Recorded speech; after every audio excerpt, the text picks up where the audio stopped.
Everybody ask me how I know. I smiled at them and said she told me so. Everybody ask me how I know. I smiled at them and said she told me so. Everybody. Ayan mga ka-urban, nung nakaraang 2 linggo na, at nung nakaraang araw ay nagka-problema tayo. Familiar sa inyo itong lugar na ito, dito po talagang binutasan talaga ng daga yung mga pagkain, kaya nilagay ko na dito sa container, no? Ngayon, syempre maghahanap tayo ng paraan na ma-retrieve natin o mahuli natin kung sino yung salarin. Now, let me share to you sa salarin ng ating salarin po ng umubos po or bumutas po ng ating pagkain. Ayan siya, hinuli po. Alis dyan, huwag ka nang umiksena. Itong pusa gustong umiksena, wala naman kayong ginagawa kasi nandyan lang yan. Oo, sige, maghanap ka na ng paraan makalabas ka dyan. Bigyan kita ng chance na makalabas dyan kung makakalabas ka. Pero ang parusa sa'yo ay kakatayin. Sige, ngat-ngatin mo yung bakal na yan. Ayan po mga guys, oh. Malaki po, malaki. Ayan. Ninangat-ngat po na yung ninangat-ngat po niya yung natin. Ito po yung binutasan niya, oh. Kita nyo? Wow. Oh my God. Eksakto po siya. Kaya ang ginawa ni Iman ay kumuha siya ng butil dyan sa loob. Mamaya ko na kayo pakakainin. Magaling kayo sa ingay. Magaling kayo dyan. Hindi nyo nahuli yung So ito ngayon, nahuli na natin siya. Ngayon, sige, ayan na po, huling-huli po siya.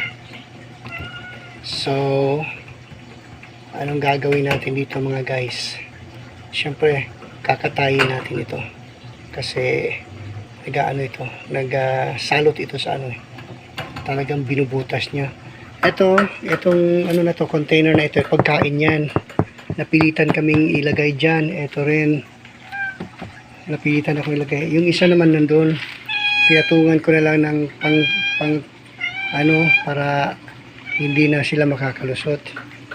So ngayon, ito, ayan, ito po yung mga alaga natin, oh. Yung mga maliliit, bigyan natin siya ng pagkakataon habang tayo guys, nabibideo.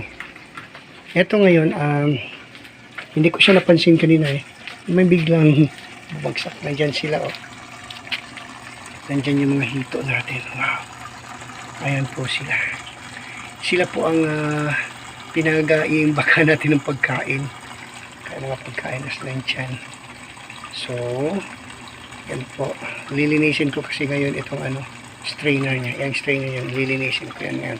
Kaya nilagay ko dyan yung aerator niya. So, sige. Ayan po mga guys. Malalaki na po sila, oh. Napakalaki. Marumi na rin sa ilalim. Kailangan ko na rin i-suction yan mamaya. Pero bago ko yan i-suction, wow, napakalaki. Ayan po sila. Kaya yan sila nasa ilalim mga guys kasi umaga ngayon o medyo maliwanag pa. Kaya dyan sila nagtatambay po. Anyway po, maya-maya alilinisin ko na. So ayan, balikan natin yung guest natin kung nandyan pa siya. Ayan. O, kumusta ka na guest? Ayan. Okay. Anong gagawin natin sa kanya? Huling-huli. Sakto. Okay. Pero hindi pa ito malaki, May mas malaki pa dito. Ayan. Okay po. Please like, share, subscribe, and click the notification bell. Ninangat-ngat niya talaga yung bakal. Sige po, salamat. Everybody ask me how I know. I smiled at them and said she told me so. Everybody ask me how I know. I smiled at them and said she told me so. Everybody